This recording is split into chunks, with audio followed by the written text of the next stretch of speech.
Olá, seja bem-vindo. O Brasil tem quase 21 milhões de casos do Covid-19 e cerca de 576 mil mortes. Os pacientes mais graves que foram internados passaram alguns dias na UTI intubados e depois tiveram altas, costumam ter sequelas e precisam de um acompanhamento para se recuperar plenamente. Esse é o assunto de hoje. Eu converso com o fisioterapeuta Emerson Roberto Veduvoto. Ele tem diversas especializações e tem trabalhado bastante com esse tipo de paciente nos últimos dias e fala conosco de Londrina. Tudo bem, Emerson? Eu vou bem, Ed. E você? Tudo tranquilo? Tudo tranquilo. Obrigado por participar da nossa conversa ampla. Quais são as principais sequelas que os pacientes que são intubados ficam após conseguirem alta? A gente tem pego pacientes de alta complexidade, que são os pacientes que saem da UTI e vão para suas residências ainda em ventilação mecânica, sem nenhuma movimentação de membros superiores, membros inferiores. A gente tem pego casos de média complexidade, que são os pacientes que passaram um longo período em UTI e que também vão para suas casas com grande dificuldade, sejam elas motoras, respiratórias, de ordem psicológica, mas o que a gente vê mais, Ed, é a grande dificuldade dessas pessoas de andarem, de beberem um simples copo d'água. Elas precisam reaprender praticamente tudo. Esses casos que ficam em UTI por um tempo prolongado têm nos causado bastante trabalho. Né, essas sequelas, principalmente a perda de força muscular. É impressionante como esses pacientes têm vindo para casa. E como deve começar o trabalho de reabilitação? Apesar desse paciente estar lá entubado, sedado, e quando ele começa a sair dessa sedação, já o fisioterapeuta do hospital, da UTI, ele já começa a fazer essa reabilitação. Não tem como não ser desse jeito, porque esse paciente chegaria para nós de uma gravidade tal que ele levaria anos para fazer isso. Mas em casa, ele chegando, a gente já monta um plano terapêutico para ele.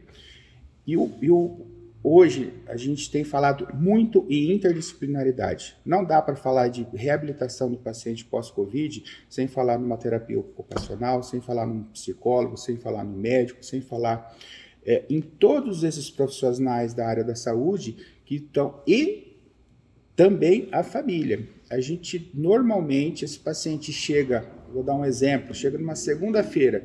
Na segunda tarde, se a gente conseguir começar o tratamento de reabilitação, é o que a gente vai fazer. É um tratamento bem intensivo, né? A gente faz de segunda a segunda, sábado, domingo, feriado. O importante é não perder tempo. A reabilitação respiratória ocorre em paralelo à física, por exemplo? O que faz a gente respirar é músculo. Então, o paciente, quando ele vai para um tubo, por exemplo, que ele fadigou, ele não consegue respirar porque aquele músculo não teve mais condições de manter ele respirando. Então, por isso que ele vai para uma respiração artificial. Todo o processo infeccioso, inflamatório, saindo disso, a gente começa já a reabilitação. Então, é sinérgico. O problema motor e o problema respiratório, um depende do outro. Pelo que você tem acompanhado, tudo ainda é muito recente, mas qual é o tempo médio que leva para ter essa reabilitação completa? A gente consegue, pacientes de alta complexidade, colocar essa pessoa para andar, para ter uma independência funcional entre 6 a 7 meses. Né? Os casos de média complexidade, a gente tem visto que ficaram menos tempo entubado, a gente coloca essa pessoa também numa qualidade funcional. Quando eu falo funcional, é que ele consegue fazer as coisas por si só.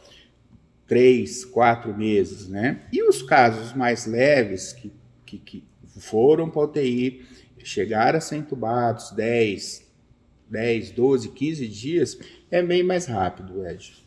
Emerson, quais as comorbidades que atrapalham mais ou retardam mais a reabilitação? O problema da obesidade, o problema cardíaco, o problema do diabetes, isso influencia diretamente também na reabilitação, né? Um paciente descompensado, imagine você, um paciente que ele está lá com uma diabetes descompensada, ele não vai conseguir fazer atividade física. Um paciente que tem uma obesidade importante, é diferente dele, ele tem o peso dele próprio para conseguir fazer uma atividade física. Então, por exemplo, paciente hipertenso, né? Se eu chego em um paciente que ele está descontrolado, ele não está com uma pressão adequada, ele não conseguiu controlar isso, também atrapalha.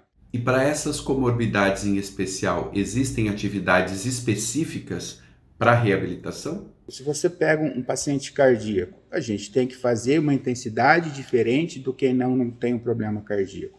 Se eu pego um paciente, um obeso, né, com grande quantidade de massa, também a gente tem que adaptar todo o processo de reabilitação. Isso é importante, porque não adianta a gente fazer uma coisa igual a quem não tem uma comorbidade. Os exercícios são e devem ser específicos para cada caso. Existe algum exercício respiratório que a pessoa precisa fazer sozinha ou sempre ela vai precisar de um acompanhamento? Então, vamos pegar um caso mais simples, né? Que ele já está andando, já está falando, já está toda a atividade, a gente deixa tarefas para ele fazer. É importante. Imagine você, eu vou na casa do paciente, fico 1 hora, e as outras 23 horas? Não dá para ficar sem, né? É extremamente importante, importante e determinante, né? Quanto mais você se exercitar e você se autoajudar nesse processo, mais rápido vai ser a sua reabilitação. A família, então, é muito importante nesse processo de reabilitação. Eu estou na profissão há 25 anos e essa doença veio impactar todos os laços familiares, todos os laços profissionais. E o que eu tenho visto? Eu e a equipe toda, quanto mais apoio familiar esse paciente tiver, mais rápido ele vai sair desse processo. A Covid-19 é uma doença nova. Com base no que a gente já sabe sobre ela, quais são os protocolos principais para fazer a reabilitação de um paciente? A fisioterapia, ela trabalha com função, né? A fisioterapia trabalha com músculo. E esse paciente, o que a gente precisa ganhar com ele? Força muscular, coordenação, equilíbrio, parte respiratória, higiene brônquica. Não tem muito de falar o protocolo A, B ou C. Os pacientes vêm tão diversificados nas suas sequelas que o fisioterapeuta, o fonoaudiólogo, o educador físico, o médico, a gente acaba fazendo o tratamento nas suas necessidades, né? Emerson, obrigado pela sua entrevista. Eu que agradeço, espero que todos estejam bem e que fiquem bem. E a você, obrigado pela atenção e até o próximo vídeo.